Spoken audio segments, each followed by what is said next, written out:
And welcome back. Live images of the White House tonight, where the Trump administration says President Trump is not planning to give a federal pardon to Derek Chauvin, the former officer convicted of killing George Floyd, and is currently serving more than 20 years in prison.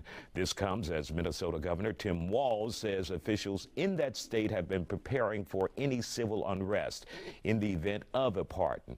Today, Representative Marjorie Taylor pushed for Chauvin to be pardoned and released from prison on X. She says Floyd died from an overdose. And back in March, Elon Musk also expressed support for Chauvin being pardoned. Sunday, May 25th, will mark 5 years since Floyd's death.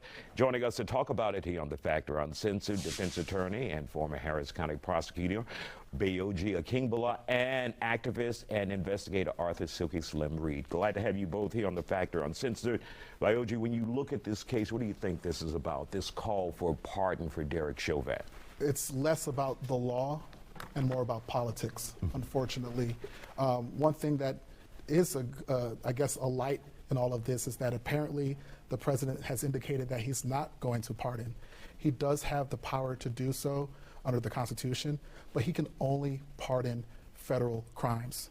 And thankfully, Derek Chauvin was convicted in both state charges and in federal charges. And so what that means is even if Trump were to hypothetically pardon Derek Chauvin for the federal case for violating George Floyd's constitutional rights, he would still have to be transferred over to a state facility for the state conviction for murder, and he would still have to serve 22.5 years in prison and do at least 2/3 of that.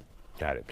And Arthur, your thoughts when we are in 2025 and we have elected officials and billionaires watching George Floyd die with a knee on his neck for more than 9 minutes, and the man who did that, they're saying he should be freed.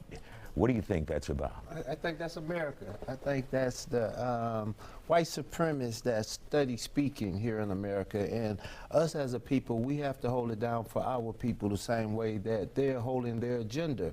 When you see individuals that's that wicked, it lets us know that even though we think we have come far, we still have a long way to go, Isaiah. I was one of 6 people that was allowed to be in the courtroom when Chauvin was on trial, and to look at an individual that basically had no soul in his body, it was chilling to me how he could be so cold and still be there the way that he was. If we would have talked about this, say, 6 months ago, we wouldn't be having this conversation.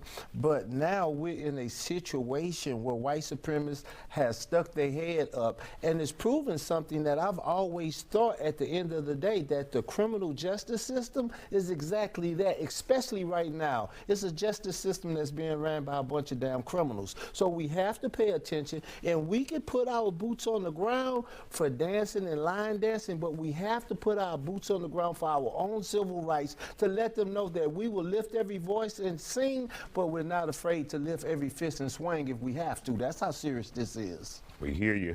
Bayoji, your thoughts when we talk about the parole board in the state. Are we anywhere close to that where they could consider that?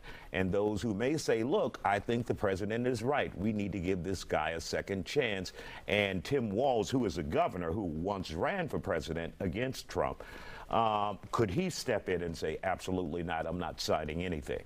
Yeah, well, as far as his eligibility for parole, he would not be eligible until 2035 or 2036. He still has to serve a substantial amount of time. And at that point, there will have a hearing of some sort to see the eligibility of it. And that's why the whole idea of Trump signing a pardon doesn't make sense to me, because you get very little benefit from his perspective. You sign that pardon, you create outrage, and Derek Chauvin's still going to be in prison. So why bother doing that when he's not going to be released anyways, even if you sign that pardon? Is this an affront to Floyd's death, which will be remembered on the 25th of May? Yeah, I definitely think so. And I'm with him. Donald Trump does have the power to pardon him on federal charges, which he pled guilty to, right? But the state, 12 people went in the box and gave him a conviction. And if he does pardon him on the federal charges, I would like to see Chauvin go to the state pen where they will put him in the field and give him hard labor where he won't be laying back wasting the taxpayers' money. I would love to see him go into the field and have to do hard labor because that's what he deserves. Right now he's at a layout camp, so I would like to see him do that hard labor. So to me, I say if he does give him the pardon, then let him go deal in the state because the state is way more rougher in some areas, especially when it comes down to hard labor and putting you out there in that field. So I would like to see him work for it, you know what I'm saying? So it doesn't. One thing I know, he ain't going free. That's the best part about it. All right, gentlemen.